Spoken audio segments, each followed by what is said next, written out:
मुझसे और आपसे पहले भी लोग घर जाते थे, मगर जब मौत आई ना तो घरों से निकाल के कब्रों में डाल दिया गया। आप जिस घर को घर समझते हैं वो सराय है, मुसाफिर खाना है। मैंने इतनी ज्यादा पब्लिक भी आते कहीं नहीं देखी किसी इलाके में हिंदुस्तान में, और इतनी जल्दी जाते भी कहीं नहीं। वो बात को समझते नहीं है। भाई आप जब आए हैं तो थोड़ी देर सुन के तो जाए ना, 10-15 मिनट सुने, उसके बाद फैसला करें कि सुनना है कि चले जाना है ना। अगर आप लोगों में से किसी साहब को जाना हो तो जल्दी उठ जाए, मेहरबानी करें, बीच में से उठने का मिजाज ठीक नहीं है तो ये तकलीफ की बात है, बड़ी बड़ी तकलीफ होती है इसे देख करके। मैं सब ये सब बातें कभी नहीं करता हूं, मैं तो तकलीफ शुरू करके अपनी शुरू कर देता हूं, मगर आपको देख करके मुझे ये चंद बातें करनी पड़ रही है। अल्लाह के रसूल जब तकलीफ फरमाते थे, खिताब फरमाते थे, तो नबी पाक ने एक दिन इरशाद फरमाया जो जहां है वहीं बैठ जाए। एक सियाबी को कहीं मस्जिद की सीढ़ियों पे जगह मिली या कहीं बाहर मस्जिद के, अब हुजूर का खिताब पूरा हो गया, सरकार ने नशिश को बर्खास्त कर दिया, अल्लाह के पैगंबर चले गए, मगर वो सियाबी नहीं उठा। कई लोगों ने कभी उठ जा, मैं नहीं उठूंगा। अरे भाई उठ जा भाई, अब महफिल खत्म हो गई, अब क्यों बैठा है? कह लगे आपके कहने से थोड़ी बैठा था, हुजूर ने बिठाना था तो बैठा था। अब जब तक हुजूर नहीं उठाएंगे तब तक बंदा मर जाएगा, उठेगा नहीं। बेशक बेशक, सुभान अल्लाह। इंसान को तब कुछ मिलता है जब वो कुर्बानी देता है। थोड़ा बैठे, थोड़ा सुने। तो इन्होंने मुझे इतना लंबा सफर करके जो बुलवाया है, तो कम से कम आप ही के लिए तो बुलवाया ना, और मैं भी आप ही के लिए आया हूं। जब ज्यादा पब्लिक होती है तो मुझे डर लगने लगता है, पब्लिक से कभी नहीं लगता, अल्लाह से लगता है। और क्यों लगता है? इस वजह से कि कयामत के दिन मुझसे पूछेगा कि जब कोई किसी को टाइम नहीं देता था तो मेरे बंदे तेरे सामने बैठे थे, मैंने तुझे कुर्सी दी थी, मैंने तुझे मिंबर दिया था, तेरी औकात नहीं थी, मगर मैंने तुझे इस लायक बनाया था कि लोग तेरी बातें सुनते थे, तो तू उन्हें क्या सुनाता? क्या मैं मजे लेने के लिए आया हूं? लतीफा सुनाने के लिए आया हूं आपको? क्या ये सब मजाक है, जलसा जुलूस? क्या ये सारी चीजें मजाक के दुनिया में जितनी आपको नजर आती है? ये जवानों का पूरा हो जाना ये मजाक है? मेरे और आपके बुजुर्गों का मर के मिट्टी में मिल जाना ये मजाक है? नहीं नहीं, ये कुछ भी मजाक नहीं है। हम लम्हा ब लम्हा मौत के करीब होते चले जा रहे हैं। जी बेशक। याद रखें, अगर आप ये समझ के तकरीर सुनेंगे ना कि एक तकरीर और सुनूंगा तो तकरीर असर नहीं करेगी, और अगर मैं ये सोच के तकरीर करूंगा कि एक तकरीर और करूंगा तो फिर मेरी तकरीर में असर खत्म हो जाएगा। उसकी वजह यह है कि हुजूर ने फरमाया हर नमाज को आखिरी नमाज समझ के पढ़ो। आखिरी समझ के पढ़ने का मतलब क्या है? जब तुम सजदा करोगे और जब तुम ये कहोगे मौला हो सकता है जोहर पढ़ ली है, असर का मौका मिले न मिले। कितने थे ऐसे जिन्होंने जोहर पढ़ी और असर तक इंतकाल हो गया? तो मेरे मालिक, मेरा ये आखिरी सजदा अपनी बारगाह में कबूल कर ले। मैं कमजोर हूं, मैं आजिज हूं, परवरदिगार मेरी हैसियत कोई नहीं, मैं रब्बुल आलमीन तेरा गुनहगार बंदा हूं। मेरे आखिरी हो सकता है इसके बाद खालिक और मालिक तेरे सामने झुकने का मौका न मिले, कबूल कर ले। अगर आप ऐसी नमाज पढ़ेंगे तो अल्लाह नमाज वाली सारी बरकतें आपको अता फरमा देगा। बेशक बेशक, सुभान अल्लाह। वरना गौसे आलम फरमाते फिर वरना तुम मुर्गे की तरह ठोगे मारते रहो, कोई फायदा नहीं होगा। आपको पता है ये बूढ़े नमाज क्यों पढ़ते हैं? ये बहुत साफ सी बात है, सादा बात है, कोई ज्यादा सोचने की जरूरत नहीं है। मतलब मैंने गौर किया था तो मुझे एहसास हुआ कि बूढ़े इस वजह से ज्यादा नमाज पढ़ते हैं जवानों से कि बूढ़ों को कहीं ना कहीं एहसास हो जाता है कि अब हमें मरना है। उनके हाथ पैर की पकड़ ढीली हो जाती है, उनके दांत कमजोर हो जाते हैं, वो समझ लेते हैं कि अब मरना ही मरना है, और जब मरना है तो फिर अब वो संजीदगी से नमाज पढ़ते हैं। याद रखें, एक दिन नबी पाक ने मेरे नबी पाक ने एक दिन सरकार ने इस्तिंजा फरमाया। हजरत अब्बास फरमाते, इमाम गजाली ने इस हदीस को नकल किया है। हजरत अब्बास फरमाते, मैंने अर्ज किया रसूलुल्लाह, हुजूर के चचा, सरकार ने वही तयम्मुम कर लिया, यानी मिट्टी से तयम्मुम कर लिया। मैंने कहा हुजूर सामने पानी है, आप पानी से वुजू फरमा लेते या तयम्मुम क्यों किया? आपने फरमाया मेरे चचा मुझे वहां तक पहुंचने की उम्मीद नहीं है, इस वजह से मैंने तयम्मुम कर लिया है, कहीं बेवुजू मुझे मौत ना आ जाए। अल्लाह नौजवान इस वजह से मस्त है कि अब उसे कभी मौत नहीं आएगी, और बूढ़ों को भी शऊर नहीं। अल्लाह ताला सबको समझ अता फरमाए। सुनेंगे आप लोग? देखिए बात जो लोग कर रहे हैं वो खामोश हो जाए और आने जाने का माहौल खत्म कर दे। खुदा का वास्ता दे रहा हूं, है ना, अल्लाह का वास्ता हाथ जोड़ता हूं आपसे, जितने लोग यहाँ है ना, खुदा के वास्ते आना जाना बंद करें, तब मैं तकरीर आपके सामने करूंगा। भाई थोड़ा सा इसका माइक आवाज बढ़ाएं, भाई आवाज बढ़ाएं भाई, माइक की हल्की सी। अजमत रजा भागलपुरी साहब, जिनके पास अल्लाह ने बड़ी अच्छी आवाज दी है, ये मेरे हिसाब से जहां तक मैं जानता हूँ ये हिंदुस्तान की नात खानी का मुस्तकबिल है। अल्लाह इन्हें बरकत अता फरमाए, और इनके ये खुलूक बहुत नेक इंसान है, मेरे साथ इनके साथ सफर हुआ, बड़े नेक इंसान है, बड़े शरीफ इंसान है। अल्लाह इन्हें बरकत अता करे। सारे उलमा इकराम की दुआएं चाहता हूँ। अब अगर आप कहें तो 2-3 शेर पढ़ के हल्का सा मैं आपसे बेतकल्लुफ हो जाऊं। ऐसे थोड़ी तरह दोनों हाथ उठा के बताएं सुभान अल्लाह। ऐसे तो हल्के तो आप तो अल्लाह ने आपको जबान भी दी है। हुजूर की बारगाह में भी वो भी बोलते हैं जिसने कभी बोलना न सीखा। एक मस्जिद मदीने के बाहर एक आदमी बकरी चरा रहा था, बकरी को भेड़िए ने पकड़ लिया, भेड़िया लेके भागा ना, तो ये भी बड़ा जिद्दी था, इसलिए उसके मुंह से जो है ना भेड़िया के बकरी छुड़ा ली। तो भेड़िए को अल्लाह ने जबान दी इंसान वाली, वो बोला तुझे शर्म नहीं आती? अल्लाह ने मेरे लिए जो जायज किया है तू मेरे मुंह से छीन रहा है मेरे शिकार को। इसने कहा तू इंसानी बोली बोल रहा है भेड़िया होके। तो भेड़िया मालूम क्या बोला? तुझे इस बात पे हैरत है कि मैं भेड़िया होके इंसानी जबान बोल रहा हूँ, और मुझे इस बात पे हैरत है कि मैं जंगल का जानवर दुआना के बेटे को अपना नबी मानता हूँ, तू इंसान होके उन्हें नबी नहीं मानता। सुभान अल्लाह, सुभान अल्लाह, इंसानों के नबी नहीं मानता। इसने कहा अच्छा बिल्कुल सारे जानवर मानते हैं उन्हें नबी। ये हुजूर की बारगाह में गए, कहने लगे या रसूल अल्लाह, वो एक भेड़िए ने ऐसे कहा आप मुझे कलमा पढ़ा के मुसलमान कर दे।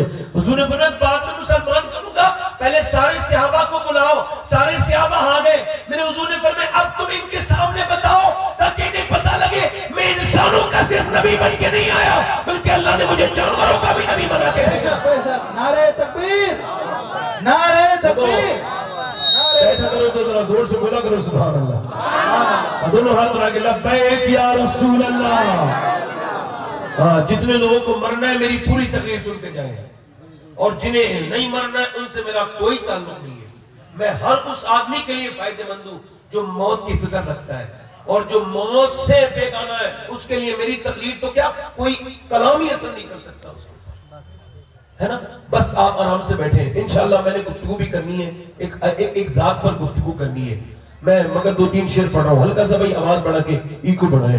आप जरा दोनों हाथ उठा के एक बार और कहते हैं या रसूल अल्लाह। बस मैं 2-10 मिनट कह रहा हूँ, उसके बाद नहीं कहूंगा आपसे। हाँ, जब मैं तकरीर शुरू कर दूंगा तो फिर मैं नहीं कहता कभी किसी से कभी सुभान अल्लाह का, हल्का शुरू में कहना पड़ता है। हाँ, समाप्त करें। हाँ, जरा आप लोग भी जरा बोले भाई। मैं उलमा इकराम से तो अर्ज नहीं कर सकता, मैं खादिम हूँ इनका, मेरी औकात कोई नहीं। ये मेरी नाजिम साहब तारीफ कर रहे थे, इनकी अपनी मोहब्बत है। मैं तो आपकी जूतियों में बैठने के लायक नहीं, मेरी हैसियत और औकात कोई नहीं। अपनी औकात सिर्फ इतनी है, कुछ नहीं, बात सिर्फ इतनी है, कल भी टुकड़ों पे उनके पलते थे, अब भी टुकड़ों पे उनके पलते।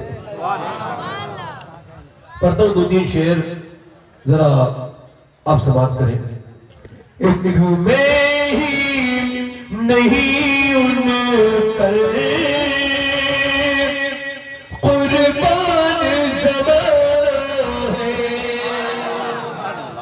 एक में ही नहीं उन पर कुर्बान ज़माना है, जो रब्बे तो आलम का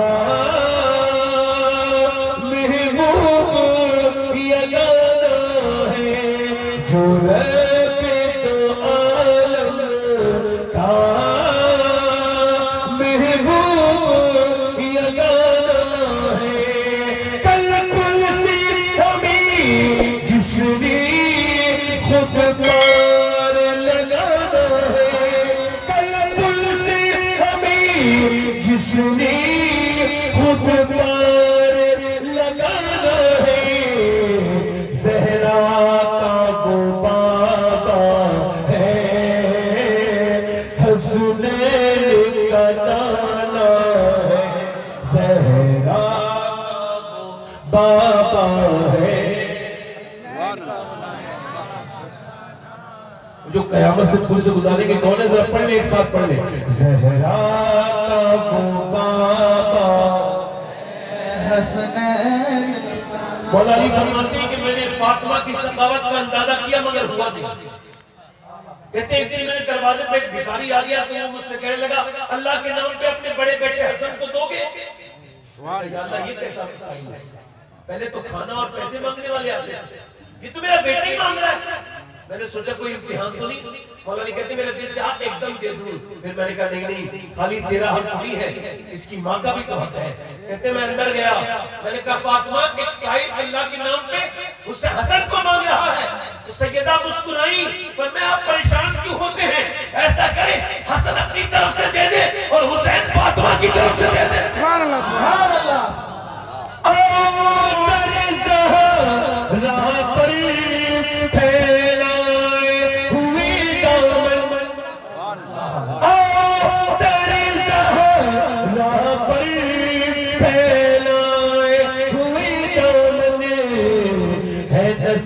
करीमों की लजपाल घराना है नस्ल करीमों की।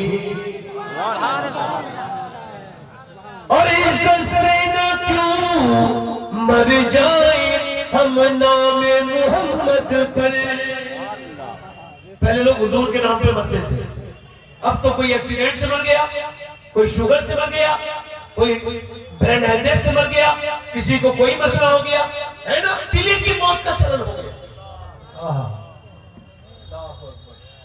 वो एक आदमी पकड़ लेते हैं एक आदमी को और वो कहते हैं कहो जय श्री, ये कहो जय श्री के सामने। तो फेसबुक के मुजाहिद उठते हैं और कहते हैं फेसबुक के मुजाहिद इन्हें इंसाफ दो, शेयर करो, शेयर करने से क्या होगा, इंसाफ कैसे मांगते हो भाई। ये देखो तो इसमें क्या दिखाया जा रहा है, गैर मुस्लिम मुसलमान को मजबूर कर रहे हैं अपने किसी जो है वो अपने मजहबी इंसान का नाम लेने के लिए, जो कि बातिल है। बेशक बेशक जय श्री ये कहो, जय श्री वो कहो। सुनो, मौत तो एक दिन आनी है, मुझे भी मरना है और तुम्हें भी मरना है। जो इंसान पैदा हुआ है उसे मरना है। इमाम गजाली कहते हैं मौत का जिंदगी का अंजाम मौत है। तो जब कभी ऐसा कोई मसला आ जाए तो बुज़दिलों वाली मौत मत मरना। जब तुम्हें कोई खेल ले और तुम्हें लगे अब कोई सूरत ही नहीं रही, ये मुझे मार ही देंगे, तो हिंदुस्तान का कानून भी इजाजत देता है और इस्लाम भी कहता है कि जब कोई तुझे मजबूर करे और मारना चाहे तो सुन, तू जन्नत में बाद में जाना, शहादत का जाम बाद में पीना, पहले 10-15 को जहन्नम में डाल देना। सुभान अल्लाह, सुभान अल्लाह। मार के मरना, बोलो तो सही, बोल नहीं सकते तो मारोगे क्या, मार के मरना। जब एक ऐसा वीडियो वायरल होगा कि मुसलमान को पकड़ के मार रहे थे, उसने भी जवाब में मार दिया, तो फिर किसी की हिम्मत नहीं होगी। किसी की हिम्मत। इज्जत से न क्यों मर जाए हम नाम मोहम्मद पर, यूं भी किस दिन हमको दुनिया से तो जाना है, यूं भी किसी। नारे तकबीर, नारे रिसालत, या रसूल अल्लाह, आला हजरत जिंदाबाद, आला हजरत जिंदाबाद, जिंदाबाद। इसको रखना सरे महशर, इसको रखना सरे महशर, जैसा है नसीर आखिर साइल तो पुराना। तकरीर को कम करने तकरीर शुरू कर रहा हूं। आवाज बिल्कुल ठीक है, माइक की थोड़ी और बढ़ा दें। मेरी तकरीर शुरू हो रही है आला हजरत का एक शेर पर। आज की मेरी पूरी तकरीर आला हजरत फरमाते, सैय्यद मां पहली मां कहफे अमनो अमा, हक गुजारे रफाकत पे लाखों सलाम। यानी मैं उसका जिक्र करने चला हूं कि अगर ठीक से जिक्र हो गया और ठीक से सुन लिया तो इस पूरे इलाके पे अल्लाह की रहमतें बरसेंगी। और इस जिक्र के दरमियान जो भी इंसान नेक दुआ मांगेगा, मेरी उम्मीद है कि वो कबूल होगी इंशाअल्लाह। और ये मैंने अपनी बहनों को देख के इस मौजू का इंतखाब किया है, अपनी बेटियों को, अपनी बहनों को देखकर और आपको भी देखकर। हुजूर एक हफ्ते में 3 बार तकरीर करते थे। कितनी बार? 3 बार। और इसमें आप 2 बार औरतों को खिताब करते थे, 1 बार मर्दों को खिताब करते थे। सुभान अल्लाह। हर इंसान का सुकून कहां है? बोलो कहां है इंसान का सुकून? कहां है बोलो? मदीने में। जी। अरे बोलो तो सही जरा, आधार वाला आप भी बोलो जरा। सबका सुकून कहां है भाई? कहां है बोलो? बोलो बोलो कहां है? मदीने में। मेरा दिल तड़प रहा है, मेरा जल रहा है सीना, ये दवा वहीं मिलेगी, मुझे ले चलो मदीना। सबका सुकून मदीने में है नहीं? आप जरा गौर करें, आप जरा गौर करें, तवज्जो करें। सबका सुकून मदीने में, ताजी शरिया का सुकून मदीने में है, सरकार मुफ्ती आजम हिंद का सुकून मदीने में है, आला हज़रत का सुकून हमें है रज़ा तेरे दिल का पता चला वो मुश्किल तेरे रोजा के मुकाबिल वो हमें नजर तो आया, ये न पूछ के सब आया। अल्लाह अकबर, जरा गौर करें, आला हज़रत का सुकून मदीने में है, मुफ्ती आजम का सुकून मदीने में है, निजामुद्दीन औलिया का सुकून मदीने में है, कुतुबुद्दीन बख्तियार काकी का सुकून मदीने में है, हज़रत सैयदना फरीदुद्दीन गंज शकर का सुकून मदीने में है, ख्वाजा करीम नवाज का सुकून मदीने में है, मेरे गौसे आजम का सुकून मदीने में है, सरकार मौला अली का सुकून मदीने वाले के पास है, उस्मान जुन्नूरैन का सुकून मदीने वाले के पास है, हजरत उमर का सुकून मदीने वाले के पास है, हजरत अबू बकर का सुकून मदीने वाले के पास है। मैंने अर्ज किया रसूल अल्लाह आपका सुकून कहां है? सबका सुकून तो आपके पास है, आपका सुकून कहां है? आवाज आई, मेरा सुकून मेरी खतीजा के पास है। मेरी बीबी खदीजा के पास। माइक वाले भाई अपनी आवाज इसकी माइक ठीक कर दें, बहुत आवाज पी रहा है ये, हालांकि मेरी बहुत है, ये पी नहीं पाएगा, मगर कह रहा हूं माइक आपका अच्छा है, इसकी हल्की सी ट्रैवल बनाए और वापसी दे हल्की सी। आप जोर से बोले सुभान अल्लाह। सैयदा खतीजा, और तुम्हें खतीजा ये उलमा की तरतीब है, वरना जिस दिन इस्लाम आया उस दिन कलमा पढ़ने वाली का नाम खतीजतुल कुबरा है। सुभान अल्लाह। उस दिन कलमा पढ़ने वाली का नाम जरा बोल से बोलो खतीजतुल कुबरा है। अच्छा खतीजतुल कुबरा कौन है? ना तवज्जो करें, जिसने अच्छा देखे मेरे नबी पाक सल्लल्लाहु अलैहि वसल्लम ने 5 की 5 आयतें जब नाजिल हुई, जब कहां पर नाजिल हुई? मक्के में। जब इस्लाम में पहली मर्तबा कुरान हुजूर के ऊपर नाजिल हुआ तो 5 की 5 सूरतें हुजूर ने मक्के के किसी सरदार को नहीं सुनाई, बल्कि सैयदा खतीजा को सुनाई, क्योंकि मेरे नबी जानते थे मैं खतीजा को सुनाऊंगा, खतीजा अपनी बेटी फातिमा को सुनाएगी और फातिमा अपने बेटे हुसैन को सुनाएगी और हुसैन करबला के मैदान में नेज़े पे करके कुरान सुना देगा। पीछे वाले बोले जरा जोर से सुभान अल्लाह। समझ में आ रही नहीं आ रही है? खतीजतुल कुबरा मक्के की सबसे अमीर औरत, मलके अरब की सबसे मालदार औरत, अरब के सबसे पूरे अरब में उससे ज्यादा मालदार कोई औरत नहीं थी। न किसी के पास इतने ऊंट, न किसी के पास बकरियां, न इतना सोना पूरे अरब में किसी के पास था जितना अकेला खतीजा के पास था। मैं कहता हूं खाली सोना उनकी तारीफ नहीं है, खाली बकरियां नहीं, बल्कि पूरी दुनिया में उनके मुकाबले की कोई औरत इस माने में नहीं है किस माने में मैं बयान कर रहा हूं। आपकी नजर में हो तो बताना कोई ऐसी औरत आपकी नजर में कि जो खतीजा के इस मामले में मुकाबला कर सके कि खतीजा के दामाद का नाम मौला अली मुश्किल कुशा है, उनकी बेटी का नाम फातिमातुज़ ज़हरा है, उनके नवासों का नाम हुसैन और हसन मुश्तबा है और उनके शौहर का नाम मोहम्मद मुस्तफा है। सुभान अल्लाह, सुभान अल्लाह, सुभान अल्लाह। एक खतीजा के दामन में कितनी बरकतें हैं? बोलो तो सुभान अल्लाह।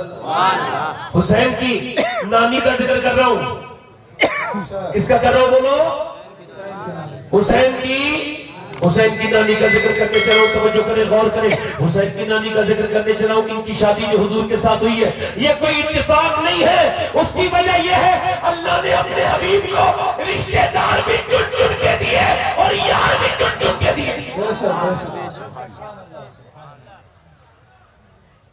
मैं कहता नहीं हूं मगर कह रहा हूं, अगर जलसे में आए हो तो फिर हक से बोलो, वरना तुम्हारा आने का कोई फायदा नहीं। हाँ, कोई मेरे ऊपर अकेले लाजिम नहीं, मैं ही अकेला बोलूंगा, आप भी सुभान अल्लाह वगैरह बोल सकते हैं। और अगर आप सुभान अल्लाह बोलेंगे तो आपके मर्तबे में कोई फर्क नहीं पड़ेगा, वरना और बढ़ जाएगा।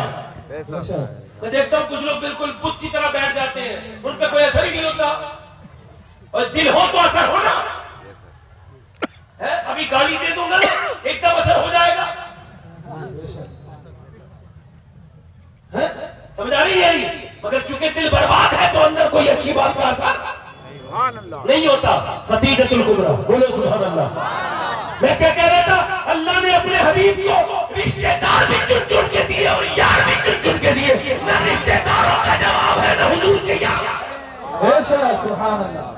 खतीजतुल कुबरा, जरा गौर करें खतीजतुल कुबरा कौन है, जरा गौर करें। खतीजतुल कुबरा, इनकी शादी हुजूर के साथ हुई। शेख ने मुहक्किक शेख अब्दुल हक मुद्दत फरमाते हैं, सैयदा खतीजा बयान करती है एक काबे में मेला लगता था, एक साल में एक मरतबा, उसमें सिर्फ औरतें होती थी। कहती थी कोई मर्द, फरमाती कोई मर्द नहीं होता था। फरमाती मगर मैंने देखा, एक मरतबा में मेले में शामिल हुई तो मैंने देखा एक मर्द मेले के अंदर दाखिल हो गया और वो मर्द बूढ़ा था। जब वो आया औरतों ने उसे धक्के दिए, उसने जब औरतों ने धक्के दिए तो वो, मगर उसने धक्कों का कोई परवाह नहीं की, वो अंदर गया, उसने अपनी एक पुरानी सी किताब खोली और खोलने के बाद उस किताब को उसने पढ़ा और पढ़ने के बाद बोला तुम मुझे धक्के देने आई हो, मैं तुम्हें धक्के देती हूँ, मैं तुम्हें ये सुनाने आया हूँ खुशखबरी कि अगर मेरा इल्म सही है तो मेरी किताब में ठीक लिखा है तो कुछ दिनों के बाद अल्लाह का हबीब इसी काबे के करीब में पैदा होगा और मेरा अगर इल्म सही है तो तुम में एक औरत यहाँ मौजूद है जो उनकी बीवी बनेगी। फरमाती है सैयदा खदीजा, और औरतें तो धक्के मार रही थी उस आदमी को, मगर मैंने धक्के नहीं मारे, मैंने तो उसे नजराना दिया और नजराना देने के बाद काबे की तरफ मैंने अपनी झोली फैलाई। कहती काबे की तरफ झोली फैलाने के बाद कहा, ऐ काबे के मालिक, अगर तेरा हबीब यहीं पे आने वाला है, अगर खदीजा तो मेरे मालिक तेरा हबीब काबे में आने वाला है तो फिर खदीजा की झोली में उसकी मोहब्बत डाल दे। फरमाती मैंने दुआ की। आज पहले जमाने के लोग काबे जाते थे तो दुआएं करते थे, पहले जमाने के लोग काबे में जाते थे तो रोते थे। ये वही काबा जब सामने आता था ना, काबा, वो कौन सा काबा, पूरी जिंदगी जिसके लिए दुआएं करते रहे, मुंह मेरा काबे शरीफ की तरफ को, मुंह मेरा काबे शरीफ की तरफ को, मुंह मेरा काबे शरीफ की तरफ को।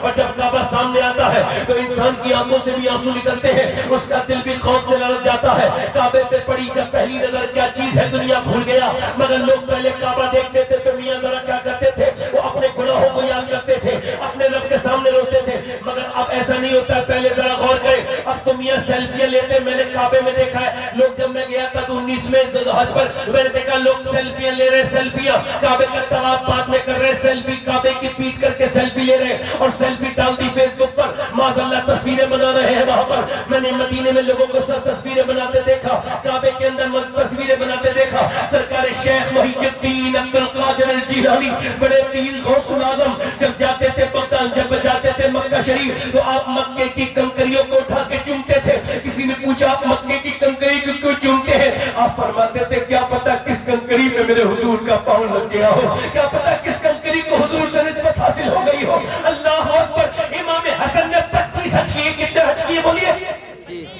25 हज में इमाम हसन ने कभी भी 25 हज में आप कभी सवारी पर बैठ के नहीं आए। आप मदीने से मक्के तक 450 किलोमीटर का सफर पैदल करते थे और मक्के के अंदर अब तो बसें चलती है, मिना ले जाने के लिए भी, अरफात ले जाने के लिए भी, अरफात से मुज़दलिफा लाने के लिए भी। मगर उस जमाने में कोई बस नहीं थी, ऊंट चलते थे, आप फिर भी पैदल हज करते थे, पैदल अरफात जाते थे, पैदल मिना जाते थे, पैदल मुज़दलिफा जाते थे, पैदल आप रमी जमरात करते थे। किसी ने पूछा आप मदीने से मक्के आते हैं तो आप जूते क्यों नहीं, आप ये बताएं आप सवारी पे क्यों नहीं बैठते? इमाम हसन फरमाते थे अल्लाह के इतने अजीम घर में मैं सवारी पे जाऊं तो मुझे शर्म आती है कि मैं सवारी पे बैठ के कैसे जाऊं। अल्लाह अकबर। यार काबा जाके तो अपने गुनाह याद आने चाहिए थे, मदीने जाके तो याद आने चाहिए थे। मदीने में मैंने सेल्फी लेते देखा लोगों को, पीछे गुम्बद खजरा और सेल्फी ले रहे हैं, बदतमीज मदीने में बदतमीजियां कर रहे हैं, शॉपिंग कर रहे हैं, वहां जाकर जाकर के वहां जाकर के खरीदारियां कर रहे हैं और ये वहां से वीडियो कॉलिंग बॉलिंग कर रहे हैं। बदतमीज, इन्हें शर्म नहीं आती जालिमों को। अब तो ये मुआशरा बर्बाद होता चला जा रहा है। अब तो मियां लोग स्टेटस के चक्कर में न जाने क्या क्या कर रहे हैं। मेरी तरफ गौर करें आप हजरात। मदीना क्या ये बताएं, आप मुझे बताएं, मदीना ये तस्वीर बनाने की जगह है, कितनी इबादत जगह है। जुनैद बगदादी 40 साल की उम्र में नवाज शरीफ पर हाजिर हुए, यानी हुजूर की जालियों पर। आपको पता है शेख अब्दुल्ला मोहद्दिस देहलवी ने लिखा है कि जब कोई जाली मुबारक पे सलाम पेश करता है उम्मती, तो हुजूर गर्दन उठा के जवाब देते और वो क्या करते हैं, सेल्फी। जुनैद बगदादी जब मदीने गए तो वहां पे उन्होंने 10-12 मिनट 10-15 सेकंड रुके चले गए। लोगों ने पूछा, हम समझते थे जाली पकड़ के रोना शुरू कर देंगे और कहेंगे ऐ ज़ौक़ मदद कर करे अहमद पे गिरा दे। दरबान कहे उठ, तो मैं कहूं उठा नहीं जाता। मैं समझता था आप जन्म के पिछड़े थे, आप इतनी जल्दी क्यों आ गए। जुनैद बगदादी कहने लगे मैं हुजूर की जालियों पे बगैर सांस लेते खड़ा रहा और जब मुझे सांस आने लगी तो मैं बाहर को आ गया। मेरी नजर में हुजूर की बारगाह में सांस लेना भी बेअदबी है। अल्लाह अकबर। आला हजरत गुजर के जा रहे, कुत्ते ने पूंछ हिलानी शुरू कर दी। अल्लामा ज़ियाउद्दीन मदनी कहते हैं कुत्ते ने जब पूंछ हिलाई तो आला हजरत ने दुकान से कुछ खरीद के उसे दे दिया और फिर रोने बैठ गए। कहते रोए इतने कि मदीने की जमीन पे इमाम इश्क मोहब्बत के आंसू गिरने लगे। कहते मैं आगे बढ़ा, मैंने कहा हुजूर मैं आपसे ये अर्ज करना चाहता हूँ, ये बताए आप रो क्यों रहे।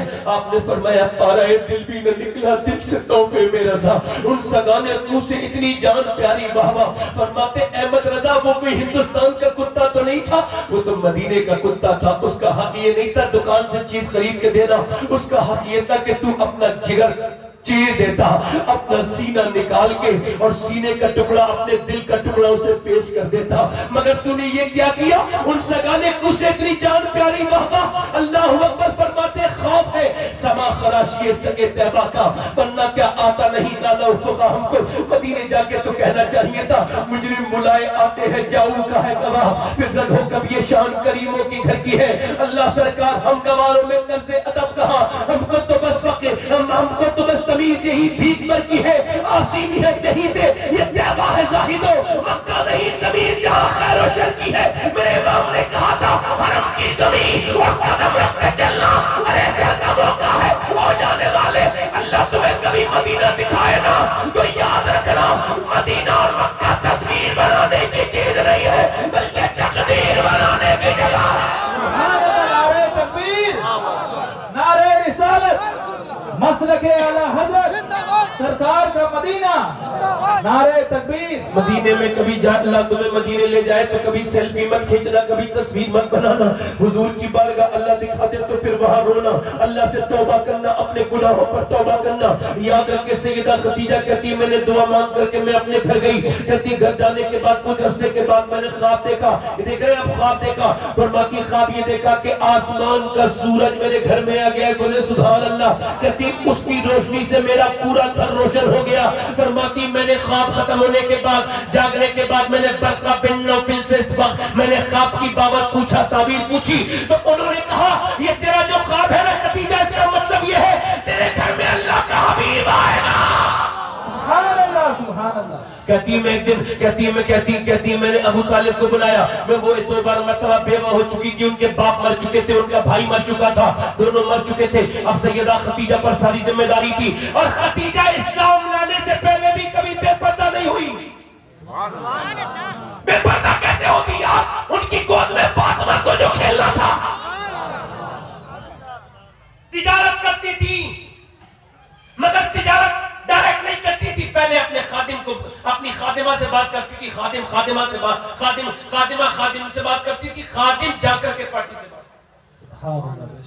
सैयदा खदीजा कहती मैंने अबू तालिब को बुला के कहा कि मेरी बड़े नुकसान होने लगे, मेरी बकरी भेज देते मक्के के जालिम और कहते हैं कि वो बकरी जो चुर गई उसे भेड़िया खा गया, मेरे ऊंटों को बेच देते, मेरा बहुत नुकसान हो गया, आप मेरी मदद करें, मैं बेवा औरत हूं, मेरा बाप भी नहीं है। अबू तालिब बोले मैं तो आपकी कोई मदद नहीं कर सकता, मक्के के बाहर जाने की भी हिम्मत नहीं है, मैं तो बूढ़ा हो गया हूं। अबू तालिब ने जब ये कहा तो वो कहने लगी मैं आपको आपके लिए नहीं बुला रही हूं, मैंने सुना है आपका एक भतीजा है जो पूरे दिन मजदूरी करते हैं और शाम को को अपनी मजदूरी के पैसे गरीबों में दे आते हैं, वो कितना ख्याल रखते हैं मुसाफिरों का। मैंने सुना है, कहने लगे हाँ बात तो तुम्हारी सही है। तो वो बोली फिर मुझे आप उन्हीं से मुलाकात करा दे, उन्हीं को भेज दे। अबू तालिब बोले वो कोई आम नहीं है, वो मेरा बच्चा बेगैरतमंद बेटा है मेरा। कहने लगी मैंने भी भेजा नफीसा को, मैंने भी अपने मैसरा को भेजा। और अबू तालिब ने भी कहा, कहती है मैं झुक के काम कर रही थी, अब तवज्जो करो। कहती है एक दिन मैं अपने घर में झुक के काम कर रही थी, तो मेरे घर में ऐसा मेरे घर था कि जब सूरज निकलता था तब भी रोशनी नहीं आती थी, धूप नहीं आती थी,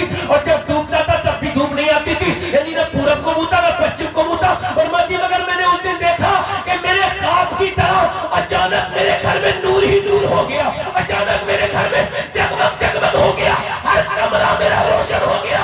मैं कहने लगी या अल्लाह, कहीं सूरज ने रास्ता तो नहीं बदल दिया, निजाम शम्सी तो नहीं बदल गया। कहती मैंने देखा तो निजाम शम्सी तो नहीं बदला था, बल्कि पर्दे के पीछे आमना का लाल खड़ा था और चेहरे की रोशनी का ये आलम था। ये छत के अंदर को आती थी।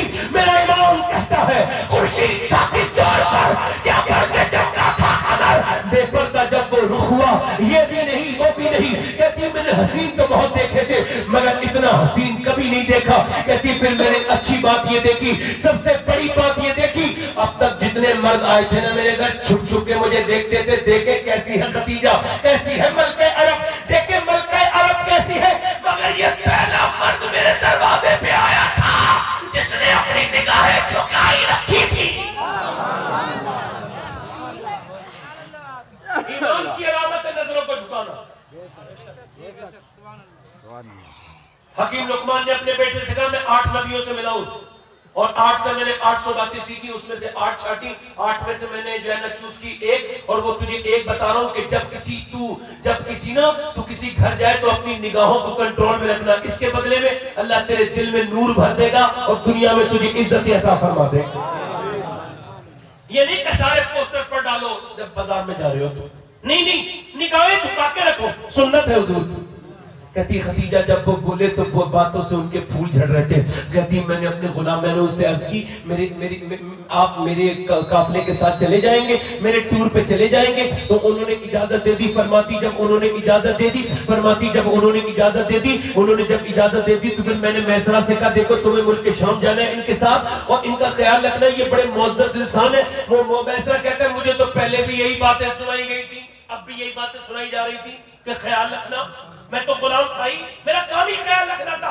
मगर इस बार अजीब हुआ, मैं जिसके साथ गया मैंने उसका ख्याल नहीं रखा, बल्कि मैं जिसके साथ गया उसने मेरा ख्याल रखा। पहले वो मुझे खुद सुलाते थे फिर खुद सोते थे, बोलो जरा सुभान अल्लाह। पहले मुझे खिलाते थे फिर खुद खाते थे, अल्लाह अकबर। कहते उस मंडी में पहुंचे, कहते उनके बगैर जब मैं गया था तो मुझे सूरज परेशान करता था अरब का, मगर उनके बगैर गया, उनके साथ गया तो एक दिन भी धूप मेरे ऊपर नहीं पड़ी, वरना सहरा का सूरज मुझे झुलसा देता था।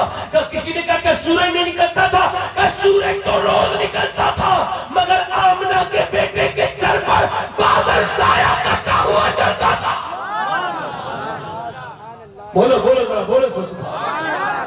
जब वो सैर को जाया करते बादल सर पे, बोल से बोलो, बादल सर पे साया करते। मैसरा कहता है मंडी में पहुंचे, मंडी वाले लोग बोले, मक्के के गुफार बोले आप झूठ बोलो। मेरे नबी ने फरमाया मैं झूठ नहीं बोलूंगा। इस मंडी में जो सच बोलता है उसका फायदा नहीं होता, यहाँ पर झूठ बोलना पड़ेगा और लात उज़्ज़ा की कसम खानी पड़ेगी। मेरे हुजूर ने फरमाया सच फायदा नुकसान मेरे रब के पास है, इख्तियार में है, मैं सच बोलूंगा। मेरे नबी सच बोले। हुजूर तो सच्चाई का दर्स देने आए थे। कुछ लोग कहते हैं बगैर झूठ बोले फायदा नहीं होता, नुकसान सुन लो, कमाई हराम हो जाती है चाहे फायदा कितना ही हो जाए, है ना। टोपी वाले भाई जा रहे हो क्या कहीं, मतलब मुस्तकिल मिजाजी क्यों नहीं है भाई, बड़ी मुश्किल मेहनत करनी पड़ रही है मुझे, मुस्तकिल मिजाजी नहीं है। मैं इस तरफ से आके बड़ा परेशान सा हो जाता हूँ। पूरे हिंदुस्तान के लोग अलग है, आप लोग अलग है। लोग आराम से बैठ के सुनते हैं, भाई उनके फायदे की बात हो रही है। हजरत अली से हुजूर ने फरमाया बताओ 400 दिरहम दे दूं, 400 दिरहम दे दूं या फिर 2 बातें बताऊं। तो हजरत अली बोले हुजूर 400 दिरहम बड़ी बात है, मगर आप मुझे 2 बातें बता दें। आप इसे जब आप तरजीह नहीं देंगे तो फायदा क्या होगा। ये भाई आप ही बैठ जाओ आप लोग, बैठ जाओ बेटे, बैठ जाओ, बैठ के सुनो, आपकी मेहरबानी होगी, बैठ जाओ बेटे, बैठ जाओ, बैठ जाओ। अब वो मैसरा वापस आई ना, देखो मैसरा से खदीजा ने पूछा कितना फायदा हुआ? मैसरा बोला मुझे आजाद कर दो। कहा क्यों? कहा मैं अब उनके बगैर नहीं रह सकता। कहा क्या मतलब? कहा मुझे पूरी जिंदगी में मेरे माँ बाप भी इतना प्यार नहीं दे पाए जितने मुझे आमना के बेटे ने एक सफर में प्यार दे दिया। किसी की औकात देखनी है तो देखो वो अपने गुलाम के साथ कैसा पेश आता है और अपनी बीवी के साथ कैसा पेश आता है। जरूरी नहीं है हर आदमी बड़ा आदमी बड़ा हो, बड़ा आदमी वो है जिसकी बीवी उसे मानती हो। समझो है कि नहीं?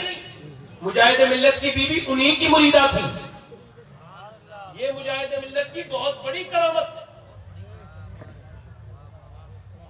समझ रहे? समझ आए? समझ आ रही है नहीं आ रही है? और गुलाम कह लगा मुझे आजाद कर दो। खदीजा बोले फायदा कितना हुआ?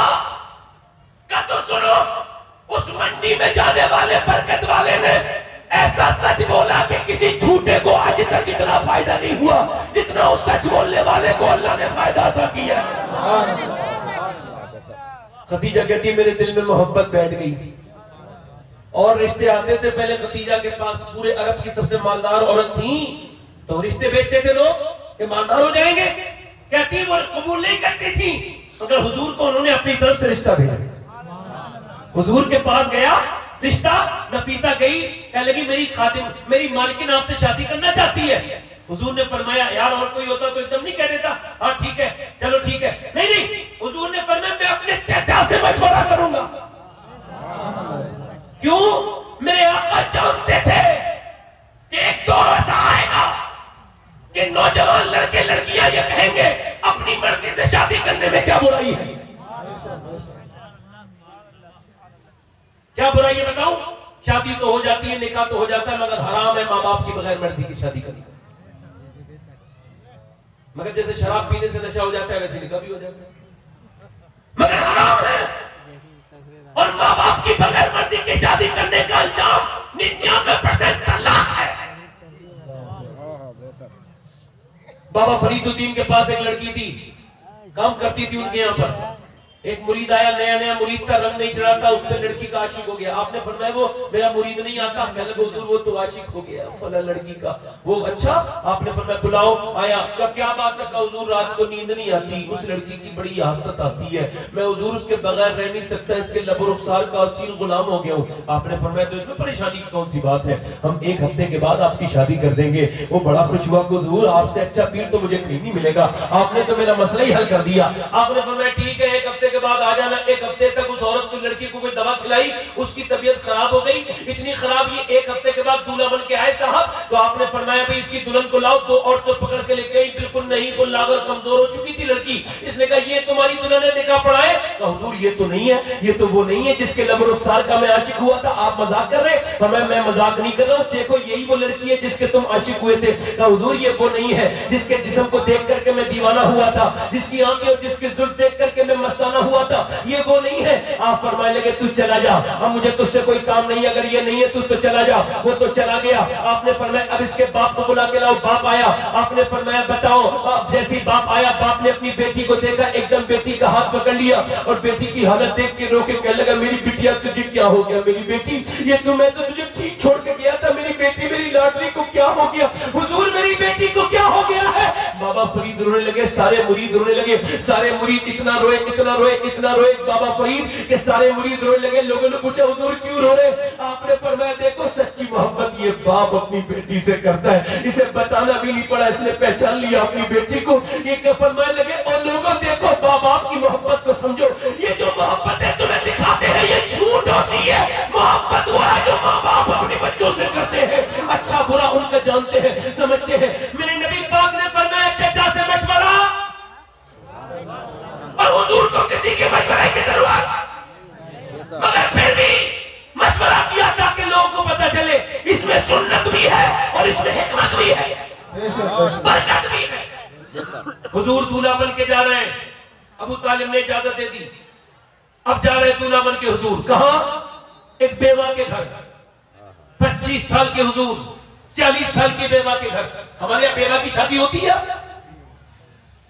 जाते हैं कोई बेवा के घर, कवारे लड़के की बारात जाते देखी है कभी? बेवा के घर जाते देखी है कभी? है?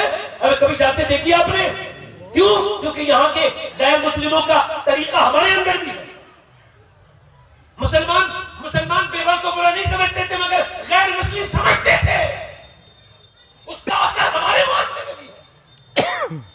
कोई लड़की की शादी के रिश्ते जाते, बेवा के नहीं जाते।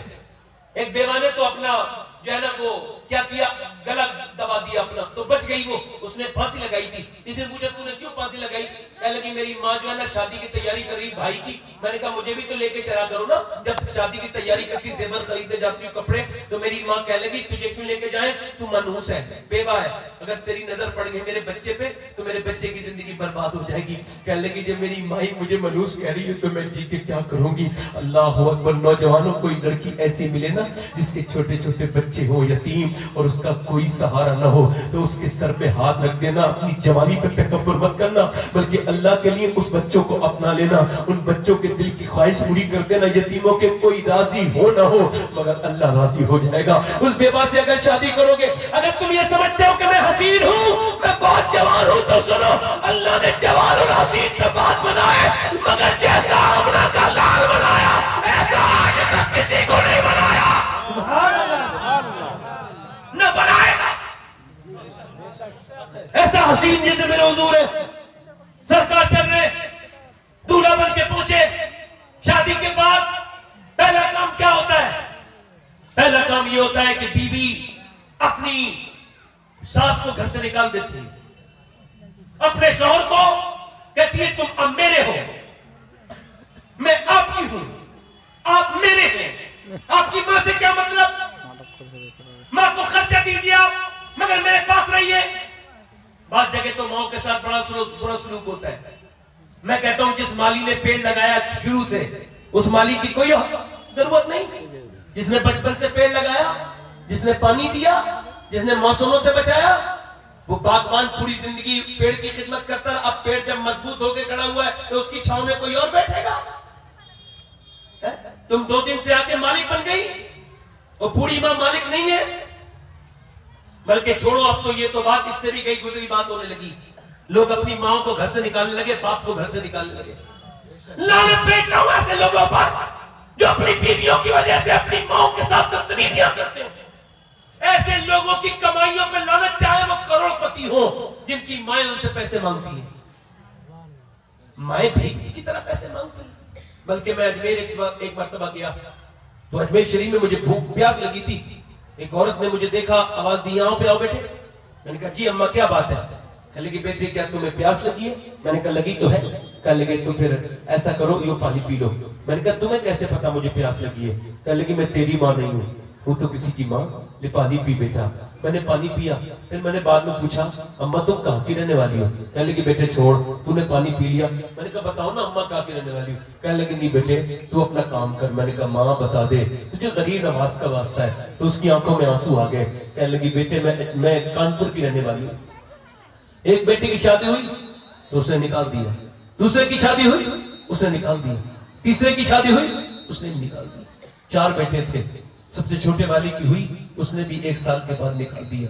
अब मैं बूढ़ी औरत कानपुर से अजमेर इस वजह से आ गई कि कानपुर में भीख मांगूंगी तो मेरे बच्चों की बेइज्जती हो जाएगी।